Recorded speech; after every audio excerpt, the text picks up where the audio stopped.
into Sports Talk Chicago. Did we go live? We're live now. Hello, everybody. Welcome into Sports Talk Chicago. Great to see all of you here with us from our beautiful studios in Chicagoland, Illinois. John Meadows is with us directing and producing.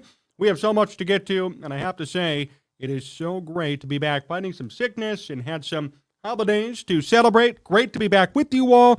We have a lot to get to, a lot to discuss here tonight. Who will the Bears draft? NFL Draft Week is here. The draft is coming up on Thursday. Will the Bears stay at 9? They are tied right now to Jalen Carter, Peter Skoronski. Who will they take? We'll discuss. Lots of NFL news has occurred. Aaron Rodgers is now a Jet officially. It only took him about 2 months to get that one done. Plus, Jalen Hurts got paid. What's it mean for Justin Fields and Lamar Jackson? I'm going to give you a pretty hot take on that situation moving forward. Robbie Gould may come back to Chicago. Hear what he had to say about a possible reunion with the Bears. Later on, baseball. Cubs are doing great. White Sox, not so much. And if you're a Sox fan, prepare to be eviscerated near the end of this program, I guarantee it. Really appreciate all of you being here with us. We're live on YouTube, Twitch, and Facebook at Sports Talk Chicago. Follow me personally at John Z Sports, Twitter, Facebook, and Instagram. You can also find us in podcast form anywhere you get your podcasts at Sports Talk Chicago. We're presented by our good sponsors, Amish Country Farms, for the best Amish food in all of Chicagoland. Hit up Amish Country Farms today. Pie order forms for Mother's Day are now out. Mother's Day pie order forms. Give them a call or stop in and order your custom-made pie from the Amish of Northern Indiana. Amish Country Farms. Tell them Sports Talk Chicago sent you. Before we start today, I want to address some rumors and comments that have been going on throughout the past week. I apologize if I haven't been able to clearly state what's going on with the channel and with Sports Talk Chicago, really. We have become a podcasting network as of last week. So it won't be just me on this show you're going to see anymore on this channel. We're going to have talent, big names from across the Chicago sports media landscape. And last week you saw Corey Wooten, former Chicago Bears, 6-year NFL veteran, do a show with Joey Christopoulos, an up-and-coming Chicago sports guy based out in Los Angeles, Chicagoland native. They're going to be doing a show every week talking about the Bears. Joey's going to do his own show. We have other people in the pipeline who we are going to debut on this channel. We are going to grow into, hopefully, a 5 to 10 podcast network with athletes, ex-pros, sports media heavyweights, and rising stars all contributing and giving you a great Chicago sports perspective that is not out there today. There are many who could say they're like us or already exist like us, but the fact is we're different, we're unique, and we're going to have an amazing roster for you that's going to be unveiled in the weeks to come. We are working with people behind the scenes as we speak. Every day I'm on this phone talking to people. And as more people get announced, as more people get confirmed, and they're in on this, we're going to let you know right away. So don't worry, the channel has not been sold. I haven't given up. It's going to be really hard to keep me away from this. We're just adding more talent, and we are going to do our best to become the premier Chicago sports destination. And I encourage all of you, all 18,000 of you who've been with me for years, to stay with me. This is not just going to be anybody on this channel. We are bringing on legit former athletes, legends, media heavyweights who you see on TV today in Chicago, and people like myself, like Joey, others who are rising up in the ranks and who are going to make a big splash on this network. Encourage all of you to stay with me. Encourage all of you to continue to watch, and there's going to be some really cool stuff to come in the coming weeks and months. If you have any questions, you can comment here, comment on any one of the videos. I am pretty responsive, and I could get back to you with direct answers on anything you need. Make sure you also check out the YouTube community tab and follow me on social media, on Sports Talk Chicago on social media, to get the latest updates and announcements regarding future talent on this channel. Just wanted to open up and address that now so that way we can move forward. No, I didn't sell the channel. No, the channel's not out of existence. We are simply moving forward in a bigger direction, and we hope all of you could stay with us.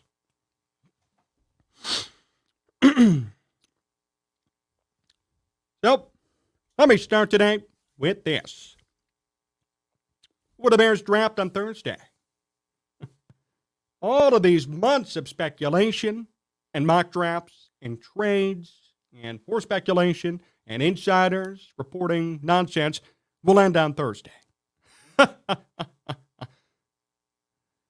Question is, what will the Bears do at number 9? A lot of you did not like my last video, my last opinion on Jalen Carter. I guess nobody cares about character anymore, and that's fine. I don't care. But the question is, as of right now, according to multiple reports, the Bears are tied to Jalen Carter and Peter Skoronski of Notre Dame, also Paris Johnson Jr., top offensive tackle from Ohio State, all in the mix at number 9. Now, these are according to mock drafts and reports and speculation. We don't know what the Bears will do at 9, and don't quote me later and say you were wrong. I don't know. I'm not in on these conversations. I don't know what the Bears are going to do on draft day. They might trade back. I think they may. Really? Realistically? So we don't know how this whole thing's going to shake out. Here's what we do know. The Bears have an excellent opportunity to bring in a specific need at 9 if they stay there, or even if they trade back to 17 or 15 or wherever they go. They're going to retain a first-round pick and hopefully draft somebody they need. All 3 of these players who I mentioned in these reports are people the Bears need. You could even add in Jackson Smith-Njigba. I doubt the Bears are going to get him, but they could get him at number 9 if they wanted to. And I'd be okay with them drafting a receiver at 9. I'm not one of those people. I'm not going to kill them if they draft the top wide receiver on the board who Justin Fields played with at Ohio State. Be a smart move to me, too. Probably not going to happen, but I'd be okay with it. The Bears have a decision to make. Ryan Poles has a decision to make, and I'll tell you this much. Here's what makes me wary of Jalen Carter. Here's what makes me doubt all of these reports and all this news and links surrounding the Bears and Carter. Let's put it this way. Ryan Poles, first time really getting a crack at the draft. He did last year, didn't have a first-round pick. Hard circumstances, just came on the job. This is going to be his first year in which we could properly evaluate what he did and how he did it. Would it be smart for Poles in his first year to draft somebody like Carter with the baggage that comes along with him and potentially not even being the best defensive player in this draft? Does it make sense to take on that responsibility? Does it make sense to have to worry about what Carter is going to be like off the field or what could happen still with that case in Georgia? We don't know. If I were Ryan Poles, I would not be taking that calculated of a risk. Look, if you're Howie Roseman, if you're an established general manager, it would make sense to take somebody in like that because your job security is there. You've been around for so long. People are going to trust your guts, and you will be able to take a big swing and miss and still retain your job, and it's okay.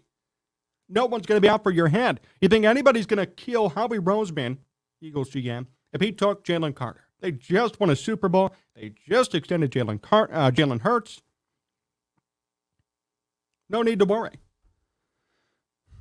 No need to fret about somebody like Jalen Carter with his history. But Ryan Poles, first year, if it doesn't work out, maybe he'd be on the chopping block. And that's a fair point. GMs have been fired for much less. And if I were Ryan Poles and I'm looking out for my own ass, and I have a coveted first-round pick still after the trade with Carolina at number 9, I would not be pissing it down the drain for somebody who could piss it all away. Somebody like Jalen Carter who may get into more trouble and who certainly has some baggage. All I'm saying is, as talented as Jalen Carter is, don't right away buy that the Bears are going to take him at 9. This could be an entire ploy to force teams to move up to want Carter at 9 if he's still there.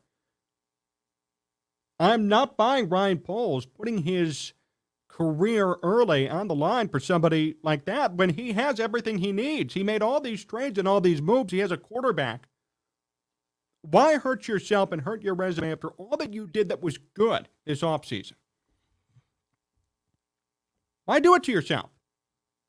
Why put yourself in that position and go out on a ledge? And I'll tell you what, if you want to go out on a ledge for anybody, they better be damn special. And although Carter is, anything can happen when you get to the NFL.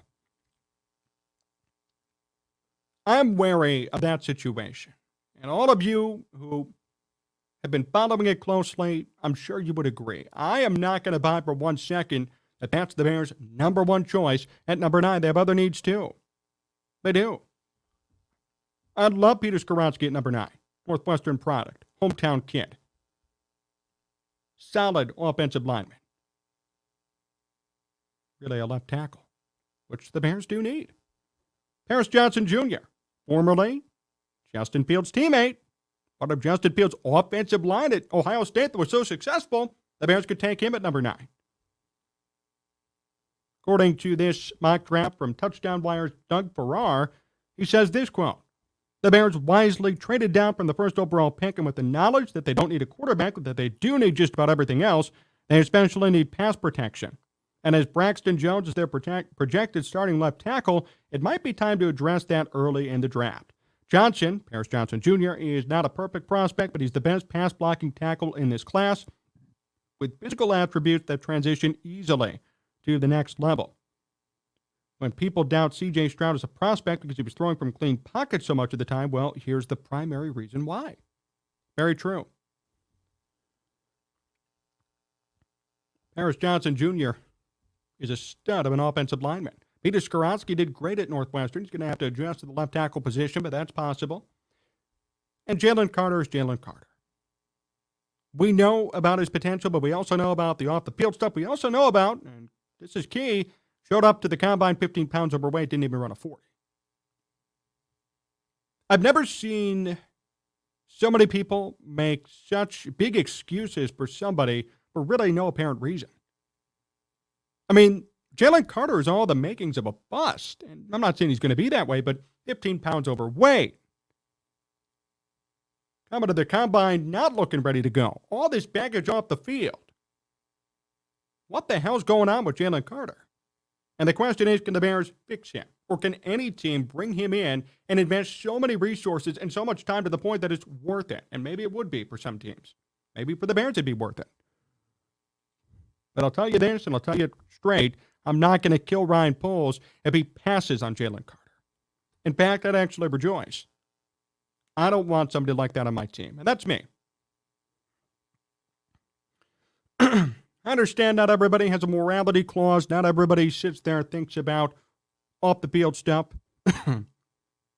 And look, some teams succeed, and they take in people who have off-the-field issues. They still win, and that's awesome. I will continue to say this till I'm blue in the face. The Bears are a class franchise. Love them or not, love the way they operate or not, they are one of the toasts of the NFL, even today, even though they've been mediocre for X amount of time. They're a great team, great franchise, storied history. They usually don't dabble in situations like this. I would be shocked if not only Ryan Poles did it, but the team did it, and they signed off on it. It would go against everything that they usually are about. If they do it, good for them.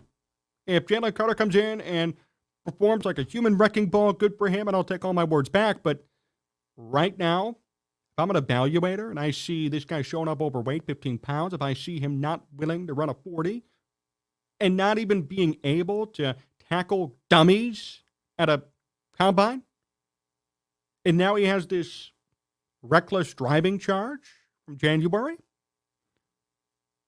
I'm not going to sit here and say, wow, what a great prospect. I better take him at number 1.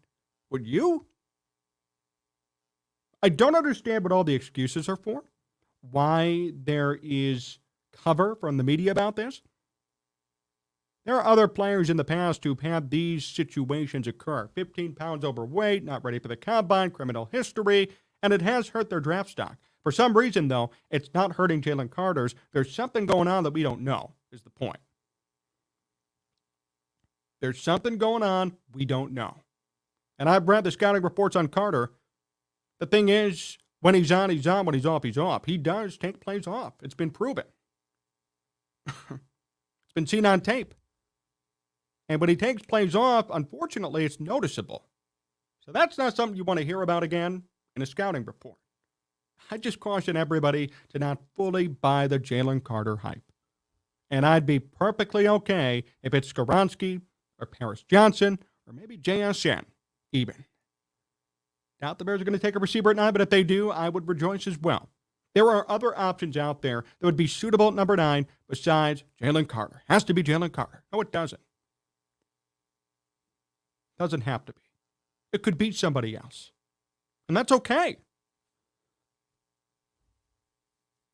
Caution everybody, though, just to think about it. I would not be surprised if the Bears move on and don't take him. Why would Ryan Poles take that risk? And why would the Bears want to deal with that whole situation? To me, it makes no sense.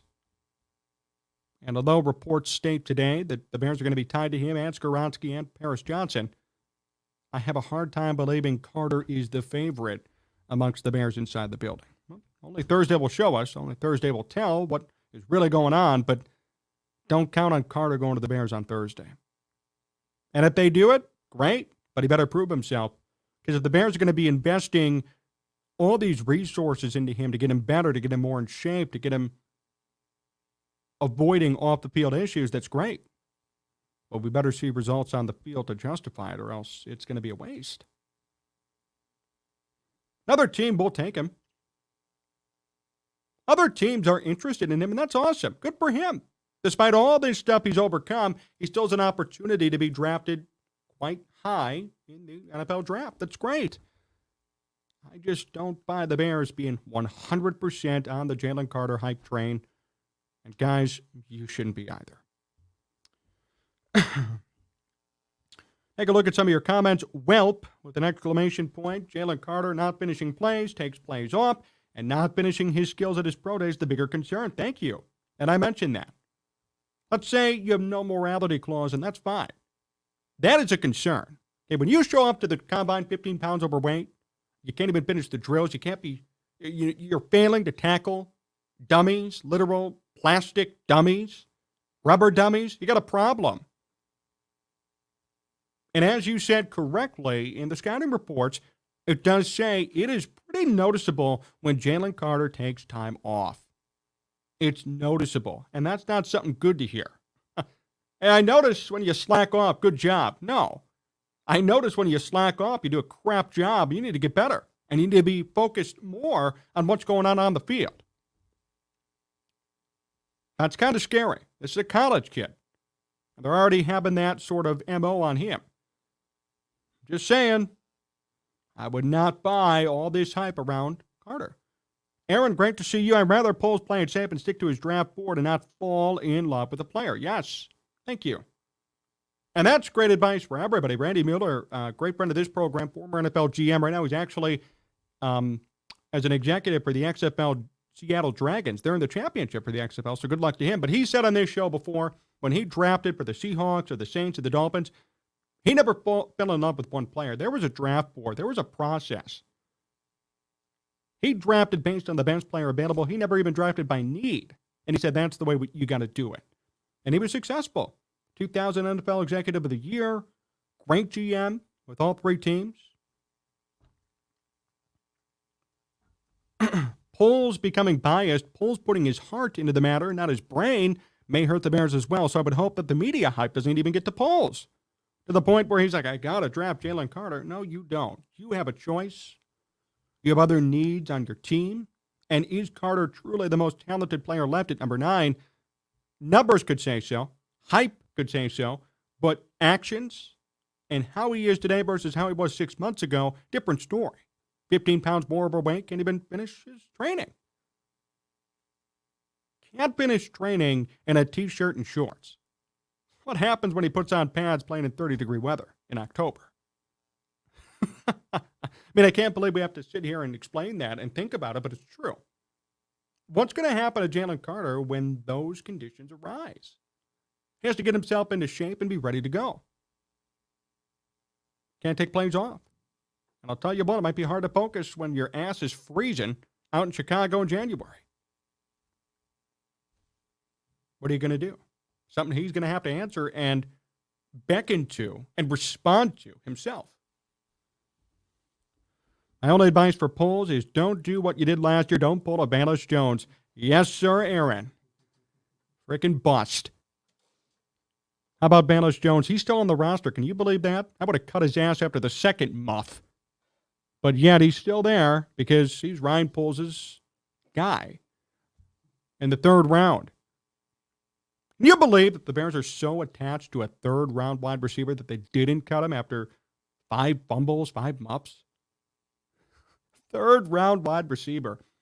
Any other team in the NFL, they'd just be cut. Like, it'd be over. Okay, you're a third-rounder. You're done. Go play in the XFL. Go play in our practice squad. But for the Bears, apparently, Bayless is so integral to the operation that he needs to stay on the team. I got to tell you, that one always confused me. Hey, I hope he gets better for his sake. I hope he has a better year. I hope I can eat my words, but boy, does he have a lot to prove, let alone will he even be on the roster game 1? That's a serious question. Could be cut, could be in the practice squad. I mean, you bring in DJ Moore, you got Moore. Mooney's going to be back and healthy. Dante Pettis is back. E.Q. St. Brown is back. Oh, yeah, and Chase Claypool's still here. That's 5 wide receivers. Where the hell is Bayless Jones going to go? He better get down the punt returning and kick returning, because if he doesn't, there's going to be no spot for him on this team. Sports Talk Chicago. Here with Jon Zaghloul, John Meadows directing and producing. Got a little heated there. I don't like to hear the name Bayless Jones Jr. I can't stand it. And if all you remember, by the way, we did those live calls last year for every game. We're going to do them this year, too. My goodness, when he fumbled a football. Oh, my gosh. It was just horrendous. And he did cost the Bears a couple of games. That's the truth. He did single-handedly, in some cases, cost the Bears wins. Just saying. A couple of stories we're going to get through right now. NFL news, NFL talk. Robbie Gould could be returning to the Bears. On a potential reunion, Robbie said, I'd, quote, do it in a heartbeat. He'd do it in a heartbeat. I'd love to win if possible, so I'm being a little picky in where I'm going to go. But at 40 years old and playing 18 years in the league, I feel like I've earned the ability to do that. He said also, quote, I'd obviously want to play closer to home. That's one of the big things that's meant a lot to me. And we're filtering through those opportunities and waiting for the right time to do it. When he was asked if he'd be open to a reunion with the Bears, Robbie said, for sure, if they called and said, hey, we want you to play for us, I'd do it in a heartbeat. Cairo Santos, he's entering the final year of his deal with the Bears. And if they cut Santos, it'd only be a $1.5 million dead cap hit. But Robbie Gould, still open, still excited, and still wanting to play with the Bears, even at 40 years old. Robbie Gould's been so solid for a number of years. He obviously has tons of experience, 18 years. Can you believe he's 40 years old? I didn't even know that until I read that article. 40 years old, still kicking. And still doing a great job, too. He was great for the Niners last year. He's been great for the Niners since he left the Bears. Or I should say, since the Bears kicked him out of town. So I can't believe, and maybe he's forgiving, and different regime at that time. I can't believe he even wants to come back after what happened, how it ended. I would love Robbie Gould, and I support this decision in a heartbeat. This would be huge for the Bears. Just a huge coup for them. Cairo Santos was fine, and he was better the year before than last year. Missed a couple of clutch kicks. Had the extra point problem there for a little bit. I'm not saying Cairo Santos sucks. I mean, there are worse kickers in football, trust me. But bringing in somebody like Robbie Gould again would invigorate the fan base. He would do great, like he's done for the past 18 years in the NFL. And I think he still has a lot left in the tank. I mean, last year, Niners were a playoff team. Year before they were as well. Year before that, the Niners have been near the top of the NFL for the past 3 or 4 years, and Robbie Gould's the one kicking their way through. But they've had so many different quarterbacks and instability at the position. They were winning games 12-9, 12-6. They were, due to Robbie Gould's leg. Even at 40 years old, he's still capable of doing what needs to be done at the kicker position. I would love it if he came back to the Bears. I could actually breathe a sigh of relief. I'm still scarred from the Cody Parkey thing. Every time I see a Bear kicker kick the football, I don't even know if it's going to go in. Not even kidding. Even with Cairo Santos. With Parkey, it was obvious. With Eddie Pinheiro, it became obvious. And now Cairo Santos last year became obvious. These guys have held down the position for a little bit, but eventually they falter. Robbie Gould has not faltered, and it's evidenced by his 18 years in football. If he'd faltered, he would have been out of the league by now, like everybody else. He's still playing. He's 40 years old. Believe it or not, he's top 10 all-time in points scored as a kicker. How about that for some knowledge? So Robbie Gould is a very solid kicker who still has a lot left to give. If the Bears were smart, because $1.5 million is such a minimal cap hit, I would cut Santos and bring in Robbie immediately. Don't know if they're going to do it. This is Robbie Gould talking, and not the Bears, not Ryan Poles, not anybody in power over there, not even Matt Eberflus. But Robbie wants to come back. If the Bears could give him a competitive enough offer, he may take it. And if he takes it, that's a huge win. Kickers could play until 45, 46 years old. Adam Vinatieri did it. Robbie could play for 3-4 more years. Legitimately possible. The Bears could offer him a 2 or 3 year deal, or maybe 3 years with an option for a fourth, or 2 years with an option for a third. Come back to Chicago. Maybe they can even get him at a small hometown discount. He wants to win. He just said it. Well, the Bears are in a position now, and certainly the year after, to win. And he's open to returning. Get on that phone today, Ryan Poles, and make a deal happen. There should be no hesitation or no blinking or no wondering, I wonder what I should do. Robbie Gould is Robbie Gould. Bring him back if you can, and if he's interested, even better. Potential discount, great steady kicker, hometown guy, fans would love him, wants to win. All of those elements would contribute to Gould wanting to come back, and Gould fitting in great here in Chicago. If I were the Bears, I would pull the trigger. Here at Sports Talk Chicago, Jon Zaghloul with you here. We got John Meadows in the building, directing and producing. We have a couple of NFL hits that we're going to get to, a couple of national items I really want to talk about. We will start with Jalen Hurts. So today, Jalen Hurts officially signed his big mega contract extension with Philadelphia. 5 years, $255 million, $179 million guaranteed, plus a $23 million signing bonus, and an average annual salary of $51 million. Highest paid quarterback, highest paid player in NFL history. Good for Jalen Hurts. This deal sets him up to even make more money in the future because it's such a short-term contract. He's going to be less than 30 years old when he goes on the free agent market again. Big job for him. Good job. Here's what I have to say about this, though. And this is more of an NFL opinion, but I do want to wrap in Justin Fields as well. But give me a minute here. If Lamar Jackson thinks that he's going to get $51 million per year, he's crazy. And that's the main point of this segment. I don't know how many Lamar Jackson fans are here with us. Lamar Jackson's a very talented player. Don't get me wrong. Running, MVP winner, did things that no other quarterback has done, and he's still young. But I'll tell you what, he has missed way too many games recently, past 2 or 3 years. He's been way too injury prone. And his performance has actually declined since 2019. I mean, in 2020, it was 16 touchdowns, 13 picks. That's horrendous. Do you really think he deserves $51 million? Does Lamar Jackson think so? Apparently he does, because he still can't find a contract with Baltimore. Do you really want somebody like that on your team? Cap strapping you for $51 million? No, I wouldn't. Remember what was so funny when everybody said, oh, Justin Fields looked for Lamar Jackson, 1 for 1, 1 for 1. What a dumb idea. What a stupid move. And now this makes it even worse.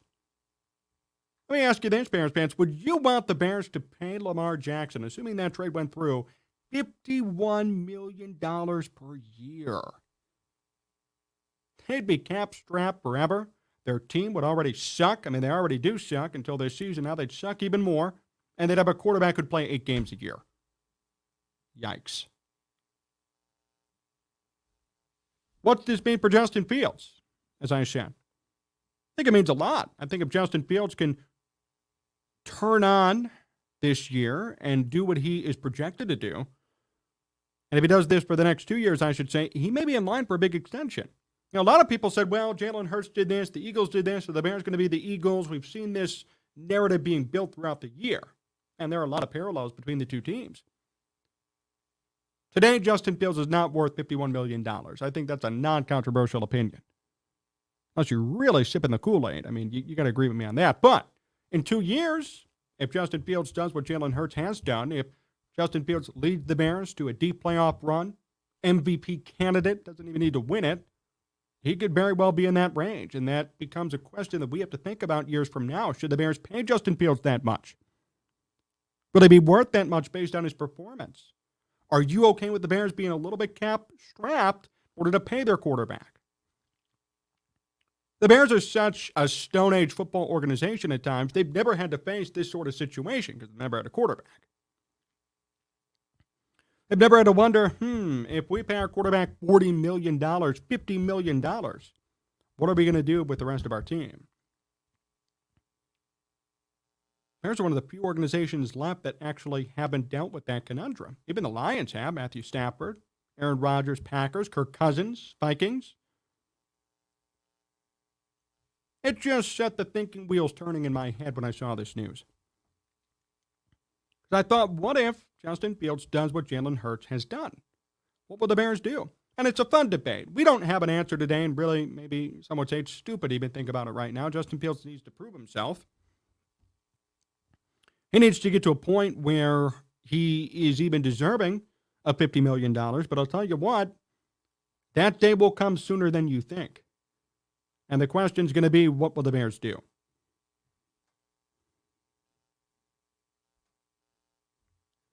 What do you think they should do? If Justin Fields balls out like Jalen Hurts over the past couple of years, should they pay Justin Fields $50 million? Are you okay with that sort of dollar amount, depending on what the Bears do in the playoffs with Fields? Just fun things to think about. Good for Jalen Hurts for getting all this money. Bad for future quarterback markets because Justin Fields will cost a pretty penny. And I guess lukewarm for Lamar Jackson. And Lamar, if you're watching, you aren't worth $50 million. Sorry. You're a very good player. I won't even say decent. You're a very good player. You've won an MVP. You are a historic quarterback in terms of rushing and passing. But your performance over the past couple of years has been crap. You haven't played in a majority of the games in a season in 2 years. You got problems. They need to be fixed before you could talk about $50 million. Everybody's watching the Jalen Hurts saga, and now it's come to an end for now. What's it mean for Lamar Jackson? Here's what it means. Absolutely nothing, because Lamar's not worth $50 million. Unfortunately, the market now is at that rate, so Lamar's going to think he deserves it. What's going to happen is the Ravens and Lamar are going to butt heads, and probably no deal is going to be done. And if it is, Lamar will take a pay cut. The Ravens will not pay him $50 million per year. I guarantee it. And they shouldn't. And if they do, it's dumb. Something to think about. That deal's very interesting. But I'll tell you what, Lamar doesn't deserve it. Justin Fields may. Only time will tell on that one. In other news, this one broke today. Aaron Rodgers is now officially a Jet. Compensation.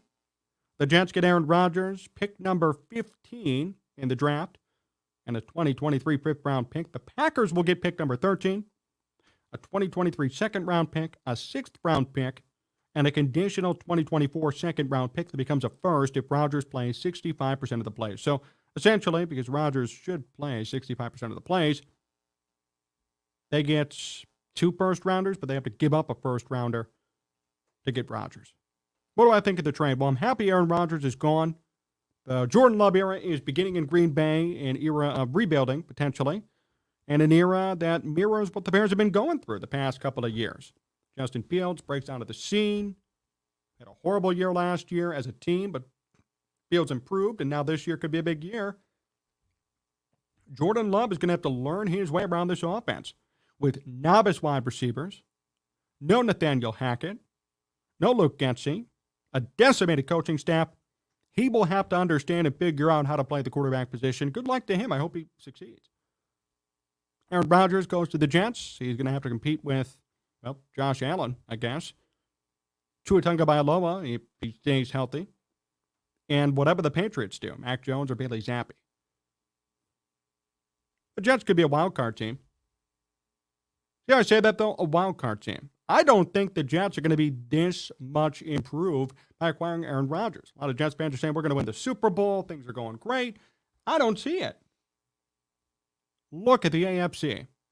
Is Aaron Rodgers going to beat Patrick Mahomes in the AFC Championship game? Or better yet, will Aaron Rodgers even reach the AFC Championship game? That's a real question. Because he's going to have to overcome potentially the Chiefs, potentially Buffalo. Miami could be a problem. What about the Chargers? Maybe the Raiders with Jimmy G. There are so many different possibilities here. You can't just say it is guaranteed, book it, Jets to the Super Bowl. I don't think so. I doubt it. And everybody gave Rodgers crap. Why would you go to the AFC? And really, now officially it's true. You're dumb. Brady is out of the NFC. Brady's done, at least for now. Why not get traded to another NFC team, be the premier quarterback in that conference, and at least guarantee yourself, essentially, an NFC championship appearance? Nope, you go to the AFC, you want to compete in one of the toughest divisions in football, and good luck if you want to get past Patrick Mahomes. What kind of logic is that? And I'm just happy he's gone. I mean, this officially opens up the division. I mean, you got Detroit, who's actually the favorite according to betting odds. You got the Vikings, the Bears, and the Packers. Anybody could win this division. If Justin Fields balls out and has an MVP-type year like Jalen Hurts did last year, the Bears could easily win this division. It's right there for the taking. There's no excuse why they can't. Rodgers is gone, and that Packers team is decimated and demoralized. And they have no coaching, very little coaching, no players, and no Aaron Rodgers.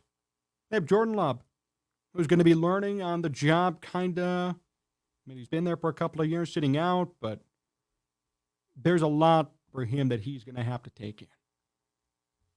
Jared Goff is back in Detroit. Detroit's going to be a powerhouse. Now they got David Montgomery. And the Vikings are the Vikings. Last year, I think, was a mirage, and I think this year they're going to come back down to earth a bit, probably go 9-8, 10-7. Then you got the Bears with all this promise, but nothing to show for it yet. This is an easy way for the Bears to win this division or at least get a wild card spot with Rodgers gone. The Packers are not going to be a playoff team this year. So now you have a situation in which a perennial playoff team is going to be out of the picture. Which team in the NFC is going to overtake and get to a point where at least they could be a wild card contender, let alone a division contender? Which team is going to take their place?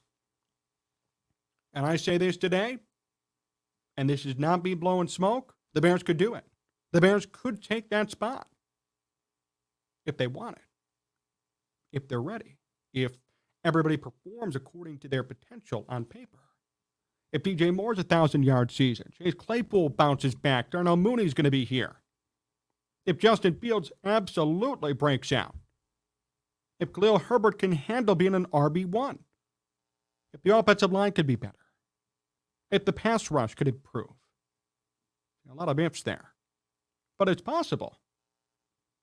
And that's the exciting thing if you're a Bears fan.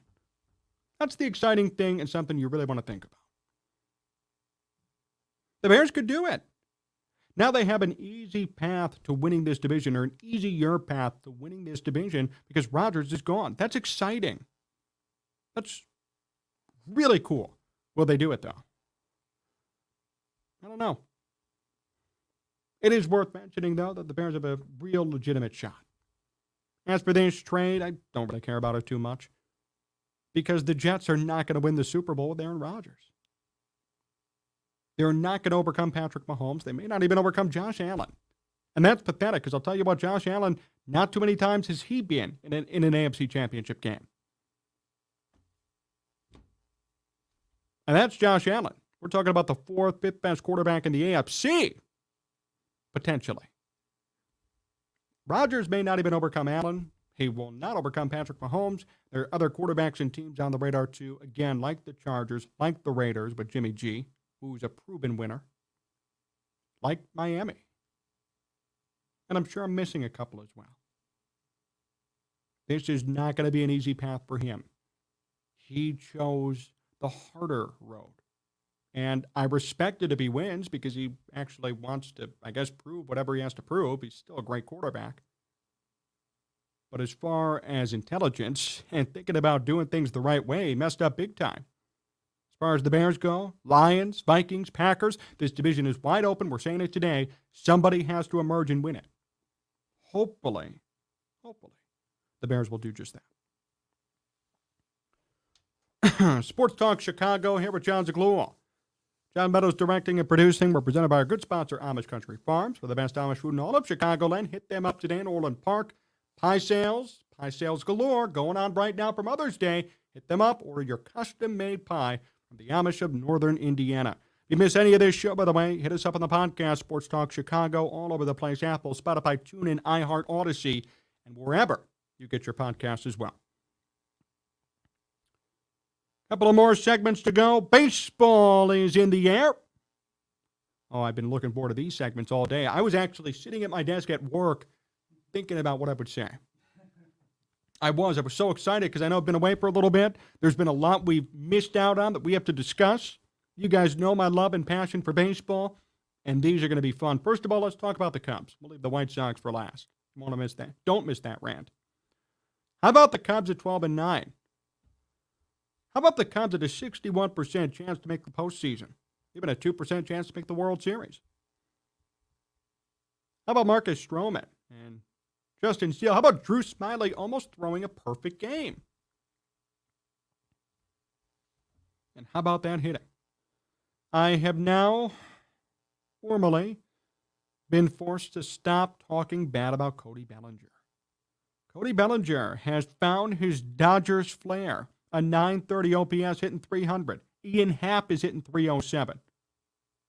Nico Hoerner's hitting 355. Oh, yeah, and Patrick Wisdom is 9 home runs, tied for third in Major League Baseball. Can you believe that? And I mocked Patrick Wisdom before the first day of the season. And I like Patrick Wisdom, decent player, 25, 30 homers a year, hitting 220. But, hey, he's hitting 256, and he has 9 homers already. In fact, if you look at this Cubs lineup, besides the DH position and Eric Hosmer, everybody's hitting with an above 100 OPS plus. Everybody's above league average as a hitter. Their pitching is solid with the top 3 pitchers. Stroman, Steele, Smyly, solid. Wisniewski having a lot of trouble, unfortunately. A lot of control issues, too. 7 walks and 17 innings and 12 runs given up. Michael Fulmer has been a disappointment at closer so far. Brad Boxberger's kind of taking over that role. Keegan Thompson, Adbert Alzolay doing great out of the bullpen, though, too. Even Mark Leiter Jr. the same. This is beyond a surprise, but I will say this. We expected it. We talked about it last time on this show. We said, hey, if the Cubs could shore up a lot of these question marks, and if everybody played according to their potential, they would be a playoff team. And right now, if the season ended today, guess what? They'd be the second wild card team. They'd be in the playoffs. Okay, now I know we're 20 games in, but this is significant. This is significant. This is exciting to see for the Cubs. How are they doing this? What's going on? But they're making it work. It's exciting. And everybody's playing to their potential, in fact, above. And everyone's numbers will cool down. But how about Cody Bellinger playing like 2019 MVP Cody Bellinger? That I did not see coming. How about Nico Hoerner hitting 355? I know Nico Hoerner's great. I love Nico Hoerner, but not 355 Nico Hoerner. I didn't even expect that to happen. How about Patrick Wisdom near the top of all of baseball in home runs?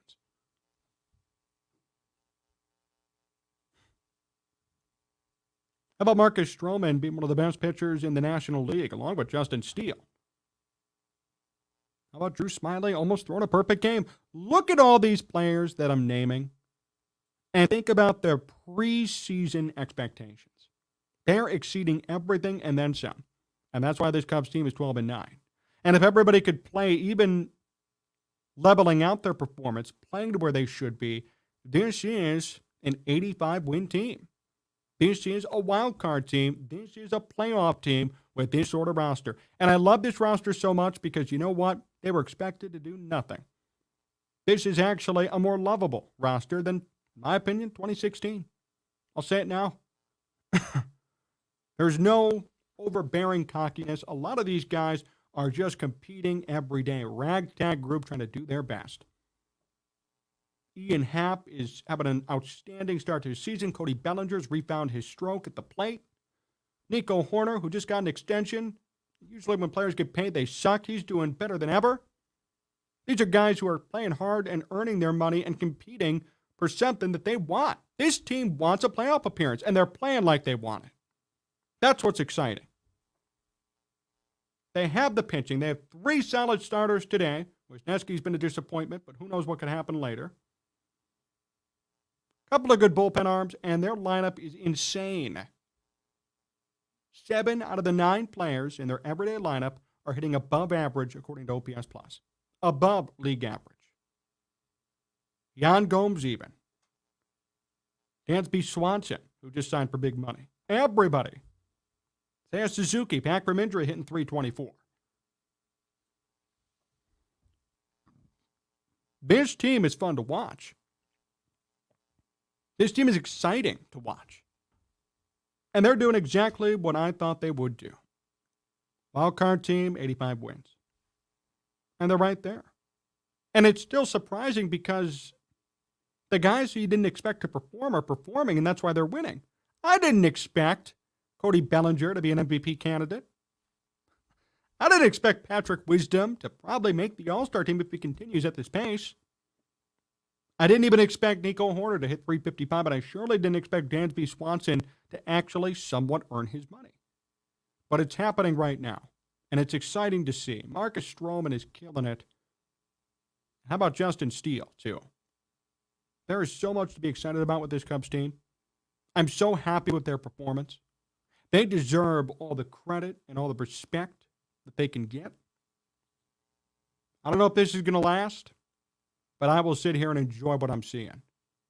This is better than last year. This is a credit, which nobody wants to give him, a credit to Jed Hoyer. Everybody crashed him, killed him, after trading away everybody. Oh, Chris Bryant, Javi Baez. Well, Javi Baez, by the way, is one of the worst qualified hitters in baseball today. Literally not kidding. Look up his numbers with Detroit. He was benched by Detroit 2 weeks ago. But everybody wants to talk about Javi Baez. Chris Bryant is an under-average hitter in Colorado. He's having trouble in Colorado hitting the baseball. This core that everybody was so pissed about that left has turned into nothing. And this new core, these new players that Jed Hoyer said, I'm going to control and keep, are doing great. Praise should be to Jed Hoyer. And by the way, fault should be to Theo Epstein. Yes, it should be. Because Theo left this team a year before everything came crashing down. He saw the fire was about to explode and he walked on out. And left his buddy, what a buddy he is, Jed Hoyer, to sit there and clean up the mess. Jed's cleaned it up. Credit should be to him. And a lot of people should be thanking Jed for what he did for this team. The Cubs could never develop pitching prospects under the Epstein-Hoyer regime. With Hoyer at the top, they are. The Cubs had spent so much money on pointless people like Jason Hayward. Here, they're not doing it. They're very frugal, yet they're still employing players who are winning them games. Jed Hoyer is shrewd, is smart, made the tough decisions that were unpopular and said, who cares? You'll see it better in a couple of years, and he was right. Praise should be to Jed Hoyer for what he's doing here. Haven't seen it up a bit. Haven't seen anybody talk about it, but it's really Jed. 2 years ago, everybody said he should be fired. That's a fact. Look it up. Everybody was unhappy with how he handled the core. Well, the core sucks. They blow. Look it up. They're horrible. Horrible seasons so far. And last year, too. Anthony Rizzo's the only bright spot right now. Bryant, disappointment. Baez, disappointment. Even Wilson Contreras, last time I checked, was hitting under 200 in St. Louis. That's a move that I questioned. Kudos to Jed Hoyer for making the tough decision, not bending down to the Cubs mafia and saying, you know what? This is good, and you'll see what comes of it later on. And today we're seeing it, and this Cubs team is winning because of him. He's the architect of this roster. Might be weird, might be unorthodox. Hey, what's this guy doing here? Why is this guy here? Guess what? It's working. Leave it alone. And they're not paying unbelievable amounts of money to anybody but Dansby Swanson. Everybody else is on a pretty team-friendly deal, and it's going to stay that way because they just extended Happ and Horner. Kudos to Jen Hoyer. I hope the Cubs keep winning, and I hope he keeps it up. Sports Talk Chicago. Jon Zaghloul, John Meadows here with you. Last segment of the day. Remember, if you've missed anything, go to the podcast, Sports Talk Chicago, anywhere you get your podcasts, or stay right here on the YouTube channel. This one has been in my head all day. This one has been bouncing around in my brain for the past week. And it's time to get it out in the open. What the hell is wrong with the Chicago White Sox? Hey, John, it's Tony's fault. Really? Is it? Is it really Tony La Russa's fault? You know, remember a couple of weeks ago when I said that there was a show out there, don't want to name them, who talked about Tony La Russa and the White Sox being traumatized by La Russa's reign? Well, now they came out with an article today saying maybe it's not Tony La Russa's fault. Yeah, way to be 2 years late to the frickin' party. It was never Tony La Russa's fault. All of you who said it was were wrong. This team is 7-15. I'm not even going to blame Pedro Grifol. I'm not, because you know what? That's the trap. It's not the manager. It's the players. When will everybody start seeing it? Look at these numbers. And you tell me who's at fault. The White Sox have 3 hitters in their entire lineup who's hitting above league average. That's it, 3. And Jake Berger isn't even a full-timer yet. As Monty Grandal is, and Andrew Vaughn is. Everybody else is unbelievably disappointing. Elvis Andrus sucks. Luis Robert, who was an MVP candidate a week in, is now hitting .233. I heard this on the radio today. 4 for his last 41. And guess what? Still leading off. That's a Pedro Grifol problem. Why the hell is he leading off hitting 4 for 41 in the past stretch of games? Oscar Colas, the rookie, .233. Eloy Jimenez, .208. Tim Anderson still hurt. The White Sox are 66-67 since 2021 when Tim Anderson does not play. When he does play, a 600-plus winning percentage. But they're 66-67 when he doesn't play. And unfortunately for Anderson, he's always hurt. Yoel Moncada's still hurt. Kevin Sheets has done well off the bench. And everybody else has sucked. In the rotation, it's only been Dylan Cease. I could not be more disappointed with this. Lucas Giolito at a 4.5 ERA, and Lance Lynn at 36 years old, a 7.59. Michael Kopech's at a 7 as well. Reynaldo Lopez trying to close is at an 8.38. Mike Clemenger, another pleasant surprise at 3.26. Nothing is working. So whose fault is it? I ask you. Tony La Russa, Pedro Grifol, Jerry Reinsdorf, Rick Hahn, or the players? Why did they go 81-81 last year? Why didn't they improve upon what they did in 2021? Why are they 7-15 this year? Why are they near the bottom of baseball this year? The players suck. They are not playing up to their potential. They're not even playing to any potential. And I've always felt this way about the White Sox. They do a good job, to their credit, at overhyping players who are just not good. They do an outstanding job of it. And I like Luis Robert. I like his potential. But see, here's the thing. He's been in baseball 4 years, never played more than 70 games in a season. We have to stop talking about potential. He's not a rookie anymore. He's 25 years old. Dude, get it together. Eloy Jimenez, 26, still has not played a full season. Oscar Colas, a 24-year-old rookie. These guys suck. You sell the fan base, and you do such a good job of doing it, White Sox, but They don't play. They don't succeed. And everybody just keeps buying into these players who may turn it on. Why? They're horrible. In fact, I'll say this, and this is not an overreaction. They're the reason Tony got fired. And they're the reason Pedro Grifol will probably get fired. I'll tell you what, after Tony going 81-81 with this team, I don't know how you can't fire Pedro Grifol after this season. And I like Pedro Grifol. I think he actually knows a lot about the game. I like his persona. I like what he does with baseball. But you can't have a double standard here. You can't fire Tony going 500 and then keep Grifol going 65-99. We got some real problems here. Legitimate problems.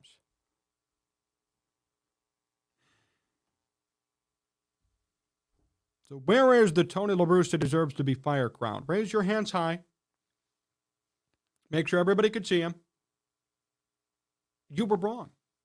You were all wrong. And that's okay. We all make mistakes. We all learn. I make mistakes every day. I learn. But how could you not have seen it? You're sitting here blaming a 78-year-old Hall of Famer who's managed teams, who's won countless championships. You're going to tell me now it's his fault for the crap-ass performance of this team. Guys, come on. Why? And that's not just you. It's everybody in Chicago sports media. There was a vendetta around Tony from the day he was hired. We need to get him on again soon. Mike North, he's talked about this a number of times on this show. There's been a mystique, some weird thing going on around Tony. For whatever reason, I don't know. I don't know why nobody liked him or why nobody wanted him. But he was run out of town essentially by the media, not the team or poor performance. Hey, Tony did great. 2 years, won a division championship, never went under 500. Good manager. Really good manager. And yet we sit here today watching Pedro Grifol and this AAA team play like a AAA ball club.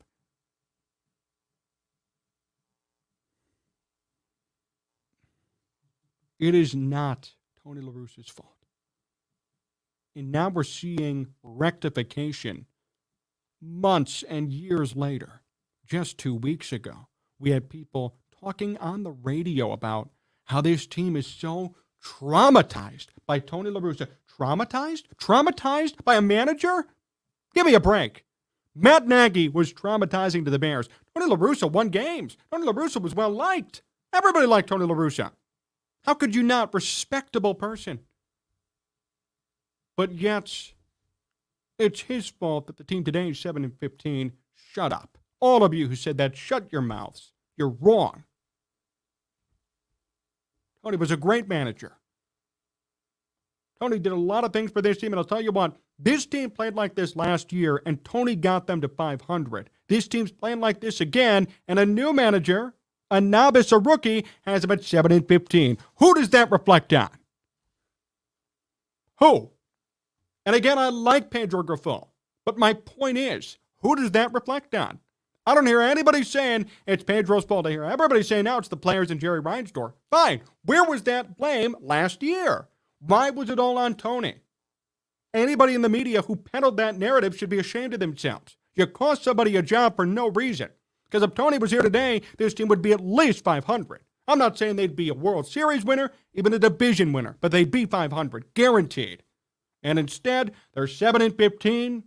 They're wasting away in the cellar of the AL Central with Kansas City. And the rebuild that seemingly never ended will continue for the White Sox. That is unfortunate. And I feel for all of you who are fans of this team. You're having to deal with nonsense year after year from your fan base, from media, from the Sox themselves. You never get a clear answer, and I don't blame you for that. You never get a clear answer. You never hear anything. Not your fault fully. But you got to research what's going on here. You cannot blame Tony for what happened. Never. No way. After what he did.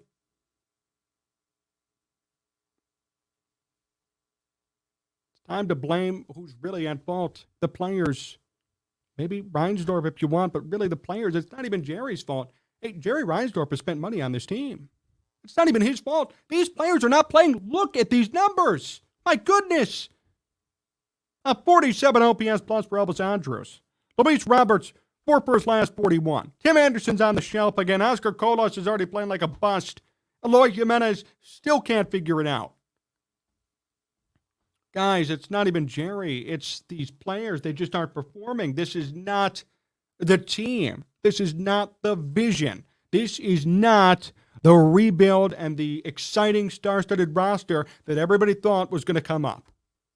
A lot of these players who were marketed to you, this is a tough truth, have been complete disappointments.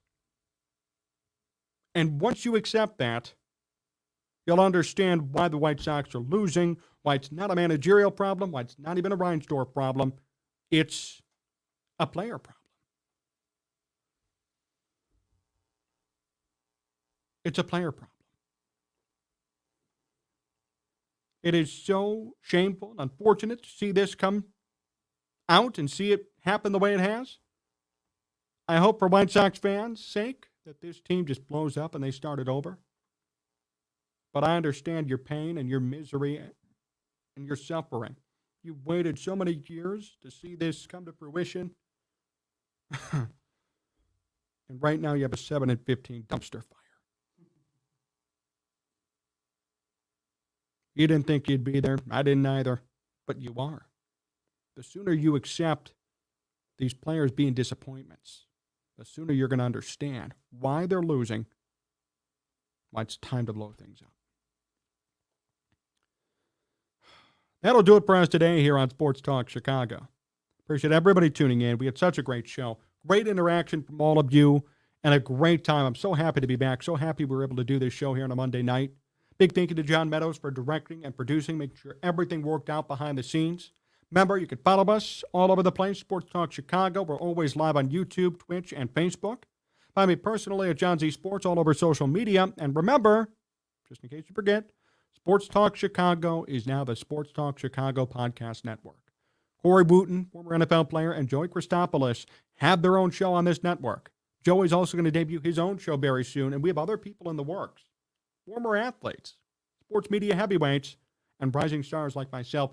So many people are going to be involved. It's actually very exciting, and you will see new content. We're going to make sure we announce everything, get things out for you in the next couple of weeks to months. We're working on a lot of things behind the scenes. I'm always on the phone every day, and we're going to make sure we make something happen because we want to be the place for you. We want to be the premier spot for you for Chicago sports news. There are other people doing what we're doing, and that's good. Good for them, but we're going to do it differently. And we're going to have a good time doing it as well. And I hope you stay with me and join me along for the ride. We are prepared and poised to take a market share out of the Chicago sports scene. I'm not asking to kill everybody else. I'm not asking to beat down on all of our competitors. I'm asking all of you to join us for what's going to be something unique, something different, and something exciting. With former pros, with icons in Chicago, with sports media people whom you see on TV today and on the radio today, and people like myself, who's been here since day one and who's organizing all this stuff behind the scenes. I hope you stay with us. I hope you join us, and I hope you support us. For all of us here at Sports Talk Chicago, thank you so much for listening and watching today. We will be back later this week. Until next time, so long, everyone.